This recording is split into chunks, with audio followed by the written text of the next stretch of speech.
जी हाँ, नाज़रीन drama serial घाटा के नेक्स्ट आने वाले एपिसोड में आप देखेंगे कि जब रानिया से चलने के लिए कहेगा दानिश तो उस पर साफ-साफ इनकार कर देगी रानिया और कहेगी अब मुझे तुम्हारी किसी भी धमकी से डर नहीं लगता। जिस पर दानिश कहेगा तुम्हारा बाप मरा है लेकिन माँ अभी ज़िंदा है। इतने में साजिदा बेगम आ जाएगी और कहेगी अच्छा तो तुम उस दिन मेरी बेटी को धमकी देकर यहाँ से ले गए थे और उस धमकी की वजह से तुम जानते हो इसका बाप रो-रो कर मर गया। जिस पर कहेगा दानिश मैंने किसी को नहीं मारा है और ये मेरी बीवी है। जिस पर साजिदा कहेगी लेकिन अब ये यहाँ से नहीं जाएगी। जिस पर कहेगा दानिश के मेरी बीवी होने के हक से मैं इसे कानूनी तौर पर यहाँ से ले जा सकता हूँ। जिस पर रानिया कहेगी लेकिन मैं तुम्हारे साथ अब नहीं जाना चाहती, मैं खुला चाहती हूँ। जिस पर दानिश कहेगा मैं देखता हूँ कि तुम कैसे खुला का पेपर साइन करती हो। जिस पर कहेगी रानिया अब तुम कुछ भी नहीं कर सकते, जैसे चाहो तुम मुझे धमकी देकर देख लो। इतने में नवाब कहेगी रानिया बेटा जिद क्यों कर रही हो, चलो ना हमारे साथ, तुम यकीन करो हम तुम पर कोई जुल्म नहीं करेंगे, अब तो तुम हमारी बेटी हो। जिस पर कहेगी रानिया मैं सब जानती हूँ खाला आपकी चालाकियाँ, आप मेरे बाप की जायदाद की वजह से अब मुझ पर इतने वारी सदके जा रही है ना। जिस पर कहेगी सायदा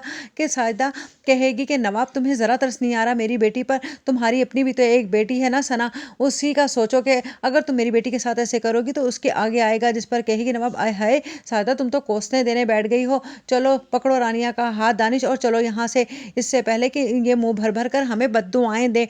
जिस पर सना कहेगी खाला अगर आप इसको नहीं भेजना चाहती तो मैं भी रानिया के साथ यहाँ पर रुक जाती हूँ चंद दिन के लिए। जिस पर दानिश कहेगा हाँ ये बिल्कुल ठीक है, तुम भी यहीं पर रुक जाओ और 2-3 दिन के बाद मैं आकर तुम दोनों को यहाँ से ले जाऊंगा।